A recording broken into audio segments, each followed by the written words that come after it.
계속해서 우리가 복음이란 무엇인가 주제를 가지고 말씀을 나가는데요.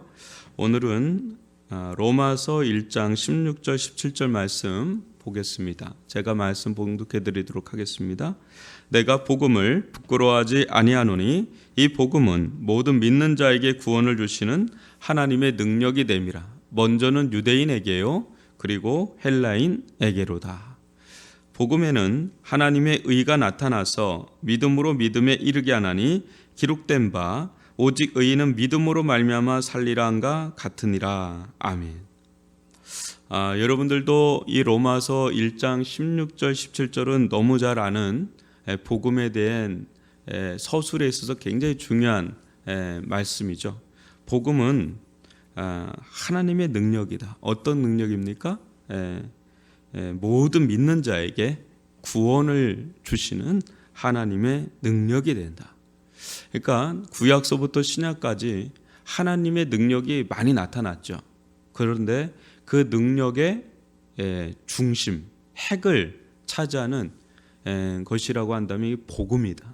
이 복음이 어느 정도의 능력이냐? 모든 믿는 자들을 구원하시는 하나님의 능력이 된다. 그래서 사도 바울은 내가 복음을 부끄러워하지 않는다 그래요. 여러분, 능력이 많으면 부끄럽지 않죠. 근데 능력이 없으면 부끄럽죠. 근데 사도 바울은 어떤 사람들, 어떤 세상을 대해도 전혀 꿀리지 않고 쫄지 않고 부끄러움이 없는 이유는 복음은 하나님의 능력이니까. 내가 어마어마한 하나님의 능력을 소유하고 있는데 뭘 부끄러울 것이 있겠느냐. 그러면서 나가는 것을 보게 돼요. 그러면서 17절에 이것이 마틴 루터에게는 엄청 크게 다가왔던 그 말씀인데요. 또 존 웨슬레도 그렇고 이 말씀으로 변화된 이들이 참 많습니다. 복음에는 하나님의 의가 나타나서, 그러니까 의가 있는데 자기 의가 있고, 그러니까 우리가 막 어떻게 어떤 기준에 달하려고 하는 자기 의를 추구하는 게 있는데 그게 아니라 복음에는 하나님의 의가 나타났다. 그래서 믿음으로 믿음에 이르게 한다. 이게 무슨 말이냐? from face to face. 그러니까 믿음으로 시작해서 믿음으로 끝난다는 거죠. 그러니까 믿음의 비밀을 우리가 알아야 된다는 거죠. 여러분, 이게 내 노력으로 하는 게 아니라 구원은 내 노력으로 어떻게 하면 이 정도 수준이 되면 내가 구원에 이를 수 있다. 이게 복음이 아니고요. 이게 구원이 아니고 그 부분에서 우리는 전적으로 무능하다. 전적으로 무능하다. 오직 우리는 전적으로 의지할 수밖에 없다. 그래서 믿음은 전적 의존입니다. 전적 의지. 그러니까 나를 내세울 게 아무것도 없어요. 우리를 내세울 게 아무것도 없어요. 우리는 구원을 받아야 될 처지에 있기 때문에 여러분 보세요. 구원을 받아야 될 처지에 있는 사람이 자기 자랑할 수 있습니까? 자기를 내세울 수 있습니까? 그거 아니죠. 구원을 받아야 될 처지에 있는 사람은 그냥 가련한 겁니다. 그냥 누군가 그 사람을 끄집어 올리는 거 그냥 은혜로 사는 거죠. 배은망덕하는 게 아니라 그냥 전적 은혜예요. 그냥 끄집어내 구원해 주는 이들의 그 마음에 달려 있는 겁니다. 호의에 달려 있는 거예요. 그러니까 전적으로 의존할 수밖에 없는 거예요. 뭐 구명부토든 뭐 밧줄이든 이게 의지할 수밖에 없는 겁니다. 그게 믿음이라는 거예요. 그래서 처음부터 끝까지 믿음으로 시작해야 되는 거죠. 우리가 계속해서 갈라디아서를 이제 봤습니다. 갈라디아서를 보면 처음에는 믿음으로 시작했는데 뒤로 갈수록 자꾸 육체적인 자기를 의지하는 걸로 나갑니다. 그래서 할례를 하고 율법을 행하고 그래서 성령으로 시작했다가 육체로 마치는 우를 범한 교회가 갈라디아 교회입니다. 아닙니다. 그래서 이 사도 바울은 처음부터 끝까지 뭐라는 거예요? 믿음으로 시작해서 믿음으로 끝나. 전적으로 의존해서 우리가 시작을 했지 않습니까? 하나님의 전적인 은혜, 예수 그리스도의 십자가의 그 공로, 그것만을 의지해서 우리가 구원받았는데 그 이후에는 스물스물 올라오는 거예요. 자기 의가 막 올라오는 거예요. 막 자기 주장이 되고 자기 영광을 추구하고 자기가 조금 뭐 신령한 것처럼 얘기하는데 그러면 자꾸 이제 자기가 드러나고 자기 힘으로 뭐 하려는 거죠. 믿음으로 시작해 더 믿음이 무르익어야 되는데 믿음이라는 건 뭐라 그랬습니까? 전적인 의존이에요. 어린아이 같다. 점점 더 어린아이 같은. 하나님만 의지할 수밖에 없는 자. 그래서 오직 의인은 믿음으로 말미암아 살리라. 이렇게 나오는 거죠. 이게 이제 복음적 영성, 복음의 길을 가는 자들의 특징이라는 거죠. 그래서요, 팀 켈러가 반대한 게 이겁니다. 한번 보시면 이게 복음이 있어요. 근데 언제든지 이 두 가지 오류에 늘 빠질 수 있다는 겁니다. 하나는 종교주의, 율법주의, 도덕주의, 도덕 우월주의, 이런 쪽으로 빠질 경향이 우리들 안에는 있고, 또 한쪽에는 이제 비종교주의, 율법 폐기주의, 상대주의, 실용주의, 세속주의로 빠질 수 있고. 그래서 교회들 이렇게 보면 그런 분들이 있을 수 있어요. 굉장히 율법적인 사람이 있고요, 굉장히 세속적인 사람이 있을 수 있습니다. 교회. 그래서 사람들이 오면, 세상 사람들이 오면 매력적이지가 않은 거예요. 너무 율법적으로 막 사람을 판단하고 잣대를 가하고 막 이런 사람 보면 딱 상처받고 떨어져 나가는 사람들이 있고, 또 교회 오니까 세상 사람하고 별 다를 게 없는 사람들을 또 보는 겁니다. 교회가 이게 뭐야? 그러면서 또 이렇게 예수님에게 가는 데 있어서 장애물이 되는 그런 경우가 있어요. 이게 복음이 뭐냐? 복음은 종교주의나 비종교주의나 율법주의나 율법 폐기주의나 그 다 뿌리 자체가 자아입니다. 자아. 그러니까 우리가 계속 얘기하는 것처럼 둘째 아들, 첫째 아들. 첫째 아들은 도덕주의죠. 둘째 아들은 세속주의죠. 근데 둘 다 똑같다는 게 뭐냐면 자기 자아의 뿌리를 내린 거고, 복음은요, 예수에게 뿌리를 내린 겁니다. 예수에게. 요게 이제 매우 중요한 겁니다. 그래서 예수로 살고 예수로 죽고, 예수의 은혜 안에서 살고 예수의 은혜로 또 살고 죽고, 이게 가장 큰 차이예요. 그래서 우리의 자아가 중심이 되어 있는지, 우리의 예수, 우리 안에 있는 예수가 중심이 되어 있는지, 말로 하는 게 아니라 내 내면 세계를 봐야 되고요, 내 생각을 봐야 되고, 내 삶을 또 봐야 됩니다. 이 부분이 팀 켈러가 늘 반대하고 있는, 오류에 충분히 빠질 수 있는 우려를 나타내는 거예요. 그래서 이런 말을 하죠. 이러한 오류들은 언제나 복음의 메시지를 오염시키며 복음의 능력을 앗아간다. 한번 화면을 이제 해주시고요. 화면을 보여주시고, 여러분들 아까 그 복음은 하나님의 능력이라 그랬습니다. 복음은 하나님의 능력이다. 근데 우리가 하나님의 능력인 복음을 소유하고 있는데 왜 이게 하나님의 능력이 우리들 가운데 이게 나타나지 않나? 그럴 경우에 여러 요소가 있겠지만 이런 부분이 상당히 있을 수 있습니다. 율법적으로 향하거나 내 안에 세속적으로 향하거나 이런 것들이 있으면 이게 오염이 되면서 그 속에서 복음의 능력이 상실되는 그런 일들을 겪을 수가 있다는 거죠. 그래서 우리가 계속해서 이 복음이란 무엇인가에 대해서 한두 번 가지고는 아는 것 같은데, 그 아는 게 내 삶으로 들어가면 이제 이게 희석이 되면서 어느 때는 율법적으로, 어느 때는 세속적으로 흘러갈 때가 많습니다. 지난주에 얘기한 거 잠깐 또 간략하게 서머리를 좀 해주겠습니다. 한번 보여주십시오. 에드워드 피셔의 현대신학의 메로우라고 하는 책이 나왔습니다.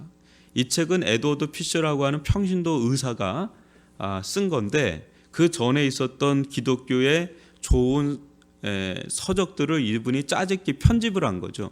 그래서 이 책을 냈는데 별로 각광을 받지 못했습니다. 그러다가 아주 걸출한 청교도의 거인 같은 토마스 보스턴이라고 하는 이분이 어느 날 우연히 다른 이의 집에서 이 책을 발견하고 읽습니다. 읽으면서 목회를 하던 분이고 엄청난 신학자인데 충격을 받습니다. 어떤 충격을 받냐면 내가 복음주의자가 아니었나? 이 충격을 받습니다. 그러면서 나는 율법주의자인가? 이 충격을 받습니다. 이분은 엄청난 신학자고 목회자고 그랬던 분인데, 에드워드 피셔라고 하는 평신도의 책을 읽으면서, 현대 신학의 메로우라고 하는 책을 읽으면서 충격을 받습니다. 내가 복음주의자가 아닌가? 내가 율법주의자인가? 그러면서 쭉 읽어가면서 이분이 거기서 은혜를 받아버립니다. 이미 거듭났고요, 이미 목회를 하고 있었던, 설교를 하고 있었던 또 탁월한 신학자임에도 이 경험을 합니다. 한마디로 껍질이 벗겨지는 경험을 합니다. 그러면서 개혁 신앙의 정수라고 하는 이 해제를 답니다. 이 현대 신학의 매로우라고 하는 책에 해설집을 내면서 이 책을 냅니다. 그래서 그 매로우 논쟁이 이제 이때 일어나는데 한번 보세요. 이 토마스 보턴 시대에 이게 이제는 주목이 되면서 논쟁으로 이어집니다. 이게 오치터 라더 신조라고 그랬죠. 나는 우리가 그리스도께로 나오고 하나님과 언약을 맺기 위해 죄를 버려야 한다고 가르치는 것이 건전하거나 정통하지 않다고 믿는다. 이게 여러분 이게 지난주에 좀 다뤘던 거거든요. 이게 맞느냐 틀리냐 이거예요. 이것 때문에 이제 매로 논쟁이 생깁니다. 토마스 보스턴 시대에.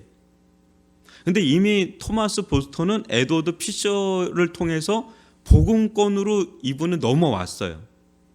복음권으로 넘어와서 이 신조를 보니까 이건 너무 은혜의 교리인 거예요. 이게 나는 우리가 그리스도께로 나오고 하나님과 언약을 맺기 위해 죄를 버려야 한다고 가르치는 것이 건전하거나 정통하지 않다고 믿는다. 이거를 토마스 보스턴은 은혜의 교리로 보는데 총회 쪽에서는 이것을 율법 폐기주의로 봅니다.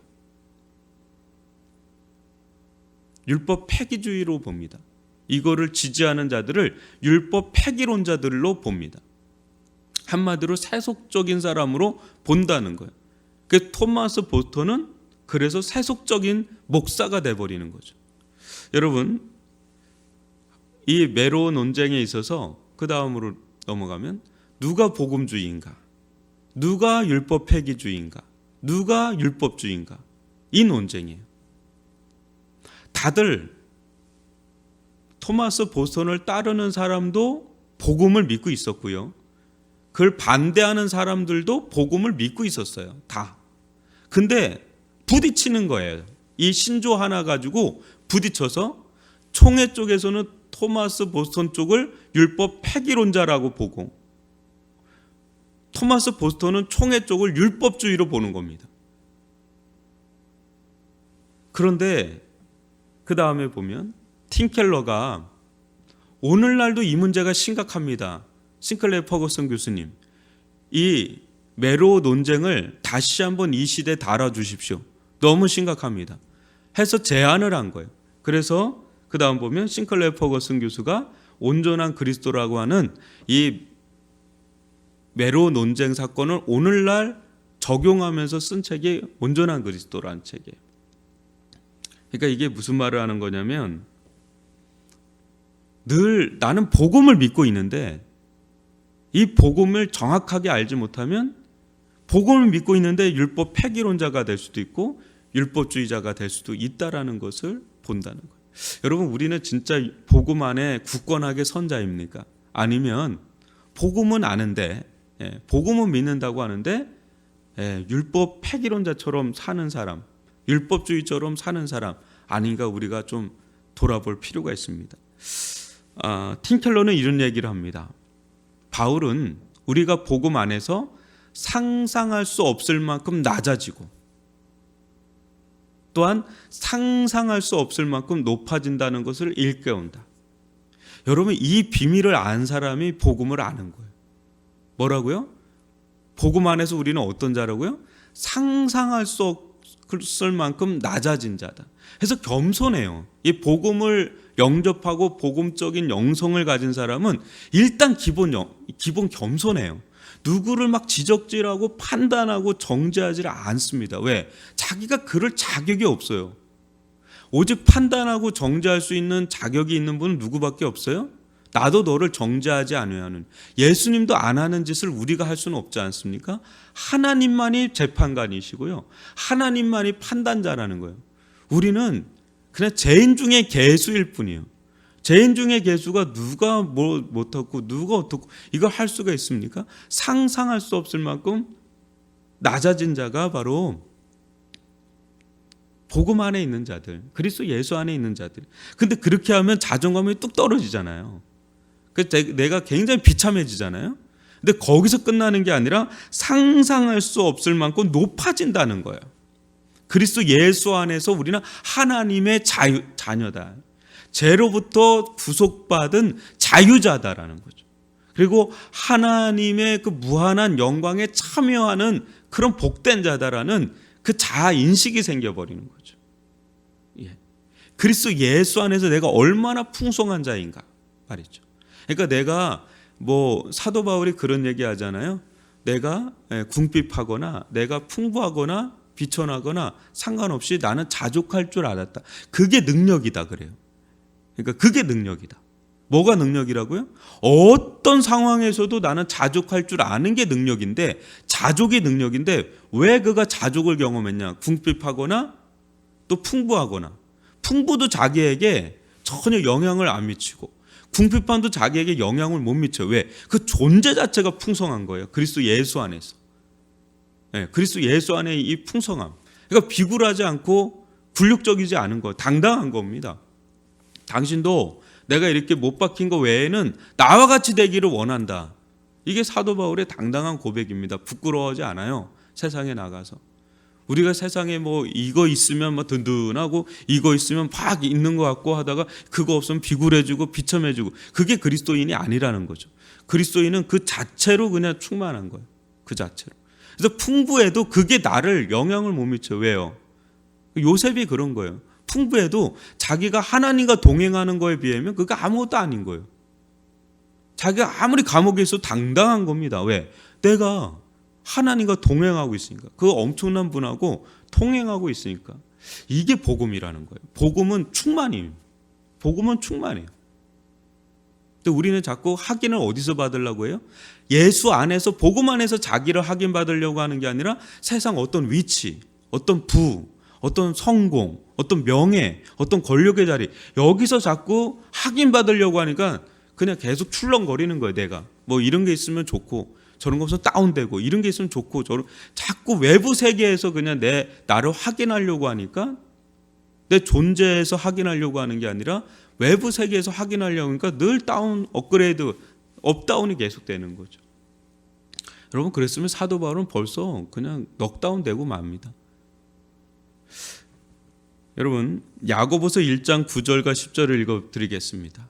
이게 사도 바울의 그 모습을 가장 잘 보여주는 구절이에요. 낮은 형제는 자기의 뭐를 자랑하고요? 높음을 자랑하고. 부한 자는 뭐라고요? 자기의 낮아짐을 자랑할지니 이는 그가 풀의 꽃과 같이 지나감이라. 이게 뭔 말일까요?